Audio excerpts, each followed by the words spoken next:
In today's video, I'm going to show you how to use the Windows key, Shift key, and the letter S together on your keyboard to take a screenshot on a Windows 10 or Windows 11 computer.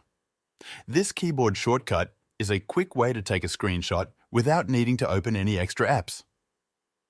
Let's get started. First, go to the screen where you want to take a screenshot. This could be a web page, a folder, a program, or anything you want to capture.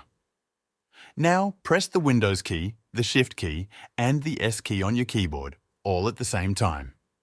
When you do this, the screen will dim slightly and a small menu will appear at the top of your screen. This menu lets you choose how you want to take the screenshot. By default, the rectangular snip option is selected.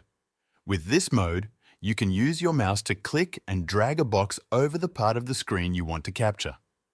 Just click your mouse, hold it, move it across the area you want, then release. As soon as you let go, that part of the screen will be copied to your clipboard. That means it's saved temporarily, and you can paste it somewhere like a document or an image editor. If you want more options, you can click on the buttons in the menu that appears after pressing Windows, Shift, and S. Let's look at the other snipping options. There's the Freeform snip, which lets you draw any shape around what you want to capture. This is useful if you only want a very specific area that isn't a rectangle. Just click and draw with your mouse. There's also the window snip option. This lets you take a screenshot of just one window. When you click this, then click on the window you want, it will capture only that window. Finally, there's the full screen snip. This takes a screenshot of your entire screen. If you have more than one monitor, it will capture everything across all of them.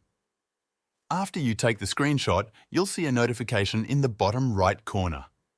If you click on it, it will open the Snipping Tool, where you can make edits, save the image, or share it. You can now save it, print it, or send it to someone.